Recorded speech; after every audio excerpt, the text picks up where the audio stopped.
Hey guys, what's up? Welcome to the channel, or welcome back to the channel. We are the Mile High Property Brothers. Today's super fun one. I think they're all fun, but today, Denver neighborhoods explained. Oh, that's a good one. Let's check it out, guys.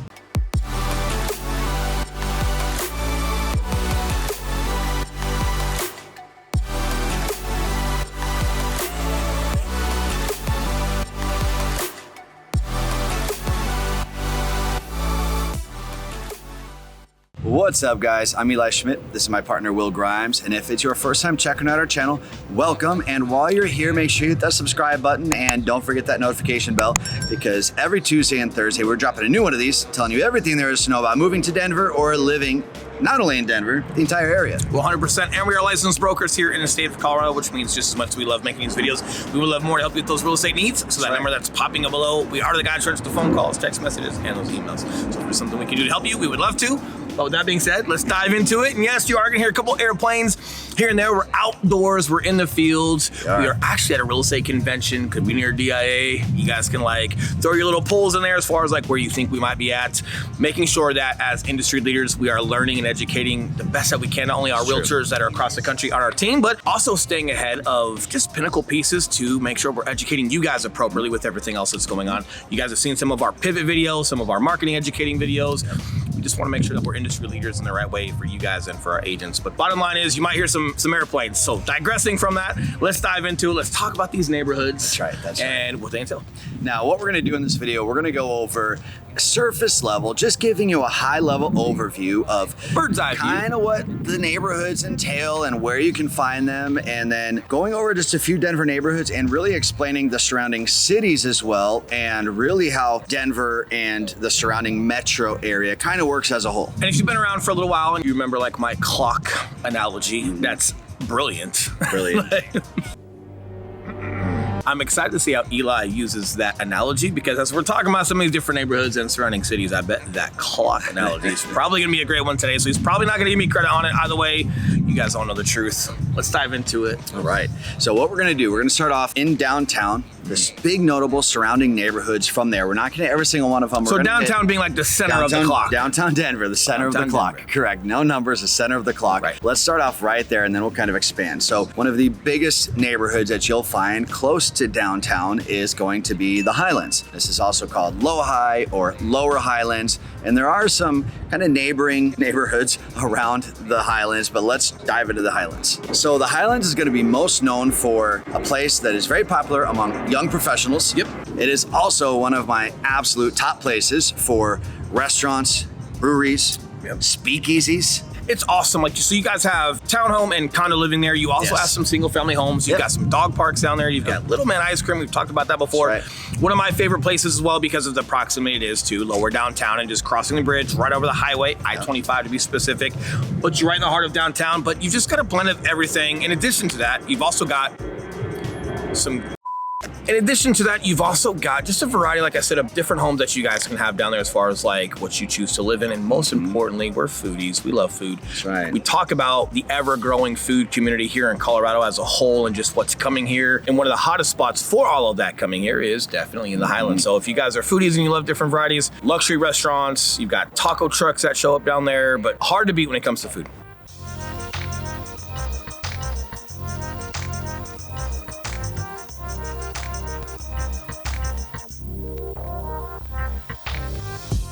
All right, now let's head out east from downtown a little bit. One of the first neighborhoods we're gonna pass through is Capitol Hill. Now, Capitol Hill, another place you're gonna find a ton of young professionals, a lot of restaurants, really cool little shops too. So you're gonna find antique shops, bookstores, coffee shops.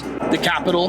The Capitol. On a hill. On a hill, imagine that. I'm just a bill, yes, I'm only a bill, and I'm sitting here on Capitol Hill. Something like that, right? Might be right. important. That's right, that's right. Capitol Hill is also a place where you're gonna find a lot of rentals. So if you are curious about coming to Denver and maybe you're not quite ready to buy or something and you're looking for rental near downtown, Capitol Hill is gonna be a great spot. It's a cool spot too. Like you've got a ton. So you've got like the Parade of Lights that are down there downtown during the holidays. You've got a lot of different festivals that go down there because that is, I don't know if I want to call it like a historical district. I don't know if that's entirely accurate, but it pretty much is like a historical like when you got Capitol Hill down there, you've got the accurate. state capitol, you've got a ton of different like historical parks that are down there. You've got the famous Colfax, The Molly down there. Brown House. The Molly Brown House is down That's there. right, So a lot look of really into cool that. stuff just for Colorado tradition that's down there, in addition to everything else that's going on. Now let's head a little further east, and this is gonna take us out near City Park, where you're gonna find the zoo, you're gonna find the museum, you're gonna find a ton of stuff to do with the family. But going a little further east than that, just outside City Park, we have South Park Hill. Correct. South Park Hill, super beautiful. One of the ever-growing areas. Definitely in the past 2 years, boy, has it changed a lot, and it's just been growing. You've got remodels out there from existing homes. Yeah. You've got scrapes and complete rebuilds that are out there that are phenomenal, and you're not too far from City Park like you're talking about. City Park also has the zoo and the museum, like he's speaking about this there. But what's really cool about the museum in Denver alone is that it's one of like your international hubs museums, right? Like if I'm saying that appropriately, as in like the mummies and anything else that's like we're seeing that goes on tour around the world, Denver is one of those stops. So depending on the season and what they're bringing, they advertise a lot, but a lot of really cool, ever-changing stuff in the museum that is worth seeing and taking a look. If you got kiddos or if you're just interested in that stuff, awesome. And obviously outside, all the greenery, a lot of volleyball gets played there during the spring and summer. You have a lot of like art and music festivals at City Park, especially during the summer. So something you guys want to think about as far as like proximity-wise being in the city, just having outdoor stuff to go do is always cool. South Park Hill is one of my favorite neighborhoods because, like Will just mentioned, it's close to everything, but then it's very quiet. The streets are lined with trees, close to Very parks. mature, very cultured trees. Very mature. It is just a gorgeous neighborhood. It's very Denver. overall. Like we hear a lot of Oh, yeah. people that are like natives of Colorado. We get people that are coming here from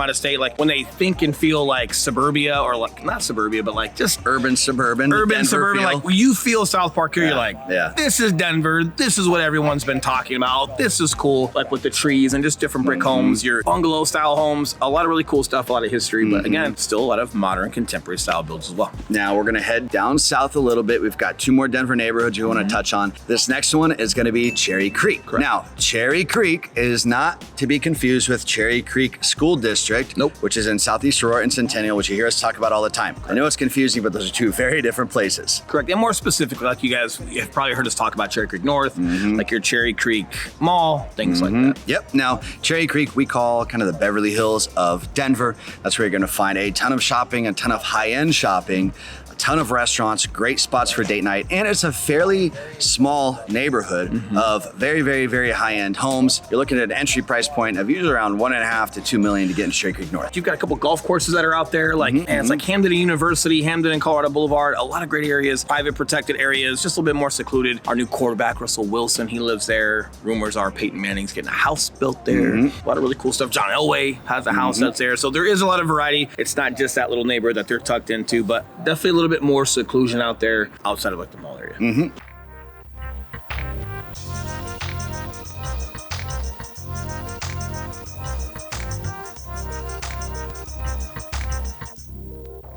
Going a little bit further south, this is one that you're probably familiar with if you've been watching any of our videos, and that is Wash Park. Such a cool spot. Wash Park has a ton of like those bungalow homes, a ton of like tall, mature trees that arch over the roads. Very reminiscent of like a South Park Hill, but the homes tend to be, I don't want to say slightly bigger, but it feels like it's just a little bit bigger in Wash Park. I'd say bigger. Most importantly is they've got Bonnie Bray ice cream out there, which is, you guys can't tell, importantly. I'm a foodie guy, but more importantly, like you've got one of the biggest parks in the state. Yeah. You've got 5Ks that go there. You've got 5Ks with your dog that goes there. Yeah. You've got paddle boats on the water. It's kind of like City Park, but you get a ton of more like just activity and farmers markets, volleyball on the weekends, and different fundraisers. Just a lot of really cool stuff that's there. But as far as like to commute in and out of the neighborhood, it tends to be a little bit easier, and you are a little bit further on the outskirts of the city, which like you'll just see less traffic as well. Yeah, you're closer to the highway, so it's very easily accessible. And homes out there, again, you're talking high-end premium pricing. You're looking at about at least $1 million for an entry point, and all the way up to, I mean, $5, $6, $10 million. And I love it too, there. right? Because like some of those, the new builds out there, the scrapes and the new builds that are out there, they don't all look the same. They're all very different. You've got custom home builders that are out there. You still have like the old, like I said, bungalow style homes, but some of those have been refurbished. Some of those have been completely remodeled. But either way, you still have a great culture that's in that neighborhood.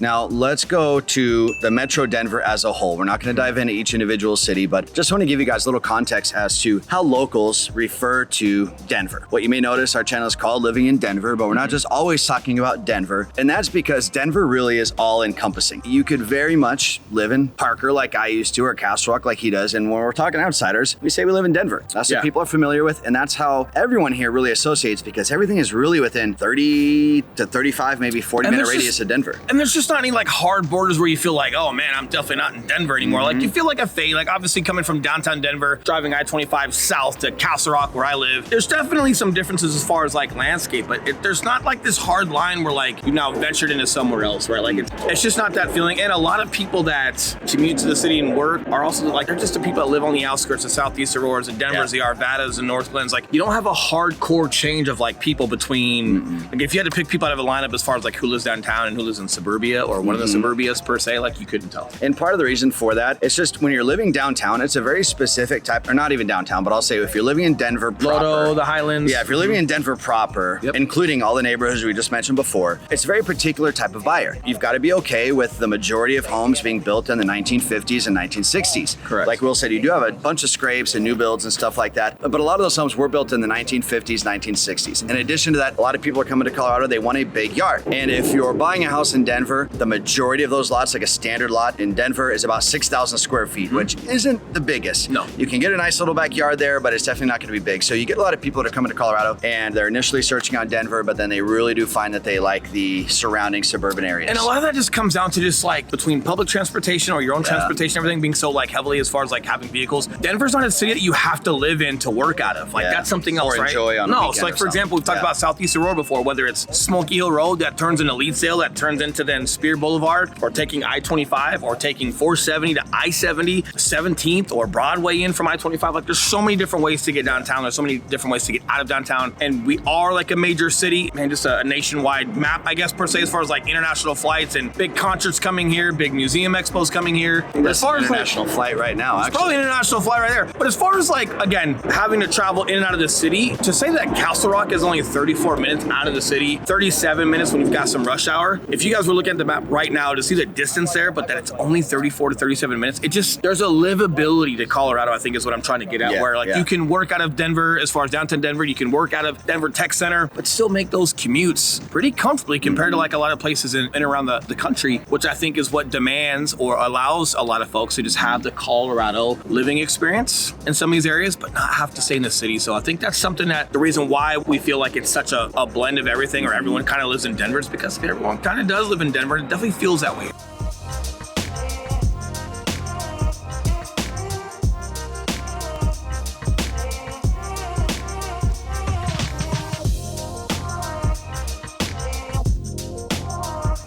Now, if you guys are curious about learning more, one of the next steps is booking a Zoom call with us, which you can do by calling the number in the description of this video. You'll see a link that you can click to schedule a Zoom call with us. We'll have an airplane fly across the screen and show you the phone number on there. With the banner. One of the things that we do is we jump on Zoom, we do a screen share of a map, and we literally go over all of this with you. Correct. And even though like Denver as a whole, right? Like the Denver metro area as a whole, as far as like livability and commute is pretty doable. 40 minutes away from like downtown gets you a lot as far as like that whole circumference. However, there are some differences to like those different areas. Oh yeah. So specific to school districts or what you guys are looking for as far as like outdoor recreation, anything and everything that you guys can think of that we go over on that Zoom call. There are some places that might be better suited for you than others, even though there's just a lot of different options. So getting on that Zoom call and just super diving in and being specific as far as what you guys are looking for will help a ton. Now, one more point, we just launched our new website, milehighpropertybros.com. If you guys go there, we have a really cool new feature on there,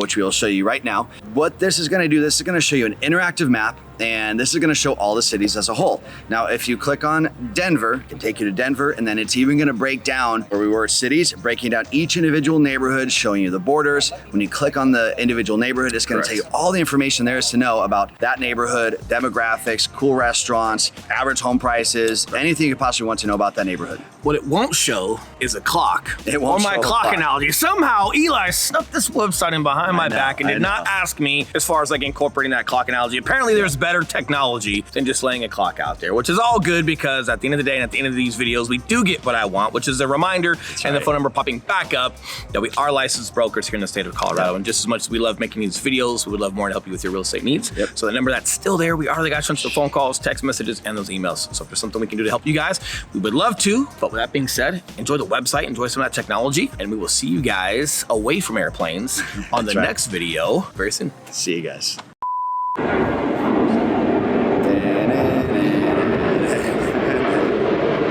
Almost gone.